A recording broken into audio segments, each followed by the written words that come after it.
তোমার ওয়ালপেপারে এটা কার ছবি? মিলি দেখেছো? ওয়ালপেপারে তোমার ছবি না দিয়ে এমপি সাহেবের ছবি দিয়ে রেখেছে। আমার ফোনের ওয়ালপেপারে 10 বছর ধরে আমি এই ছবি দিয়ে রেখেছি। আমি তোমাকে কতটা ভালোবাসি। ঠিকই তো, তুমি আমার ছবি দিলে না কেন? আরে না না, তুমি ওর কথা একদমই শুনবে না, ও তোমার ব্রেন ওয়াশ করছে। তুমি এখন আমার ছবি দাও বলছি। আচ্ছা দিচ্ছি বাবা, আমি প্রোফাইল পিকচার দিচ্ছি, কভার ফটো সবকিছু তোমার ছবি দিচ্ছি। দাও। এরপর থেকে কখনো যদি দেখেছি না অন্য কারোর ছবি তুমি এখানে রেখেছো, তোমার খবর আছে। ওই বান্দরটা গেছে কি?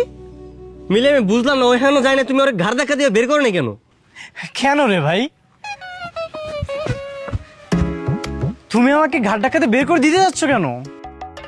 বুঝলাম না, তুই এখানে চলে আসছিস? ও মা, মিলি তোমাকে কিছু বলেনি আমি যে 3 দিন সময় নিয়েছি? 3 দিন? কিসের 3 দিন? হ্যাঁ, আমি তো এখানে 3 দিন থাকবো। এই 3 দিন আমি মিলিকে আমার মতো করে বোঝাবো। যদি ও রাজি না হয় তাহলে আমি একাই ঢাকায় চলে যাব। অসম্ভব। কিসের 3 দিন? তুই এখানে 3 সেকেন্ডও থাকতে পারবি না। ও আমার গার্লফ্রেন্ড এবং হবু বউ। তুই এখান থেকে চলে যা, যা এখনই যা। কেন রে ভাই? তোমার ভালোবাসা মানুষের উপর কনফিডেন্স তো লো কেন? মানে মানে তোর ভালোবাসা মানুষের উপর তোমার বিশ্বাস নেই? থাকবে না কেন? অবশ্যই আছে। না না, তোমাকে দেখে তো মনে হচ্ছে না তোমার ভালোবাসা মানুষের উপর তোমার বিশ্বাস আছে। 100% আছে। 100% যদি তোমার বিশ্বাস থাকে তাহলে তুমি আমাকে তাড়িয়ে দিতে চাচ্ছ কেন? আমার মতো 100টা আশিক যদি ওর পিছনে ঘুরে তাহলে তো তোমার কিছু যায় আসতো না। মিলি, এই ঠুনকো ভালোবাসার জন্য তুমি আমাকে অস্বীকার করবে? ঠুনকো ভালোবাসা? এই তুই থাক, তুই 3 দিন কেন 3 বছর থাক, তারপর তুই মিলির বোন পাবি না। এই তো ভেরি গুড। এটাই তো কথা, বাঘের বাচ্চার মতো কথা।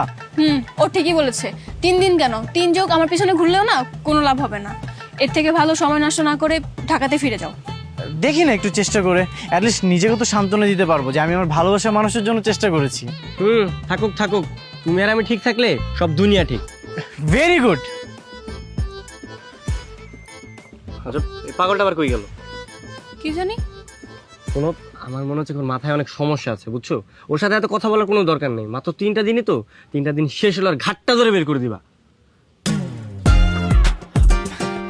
এই নাও, তোমার জন্য আমি আইসক্রিম এনেছি। নাও বন্ধু, তোমার জন্য আমি আইসক্রিম এনেছি। আমরা দরকার নেই। আসলে ওর মনে হয় আইসক্রিমের একটু অ্যালার্জি। তুমি না খেয়ে বসে আছো কেন? তুমি আইসক্রিম খাও। আর খাবারের প্রতি আসলে রাগ করতে নেই। এনিওয়ে, চলো আমরা গল্প করি। তোর সাথে কোনো গল্প নাই। সামনে আমরা বিয়ে করতে যাচ্ছি, আমরা গল্প করবো। তুই এখান থেকে যা।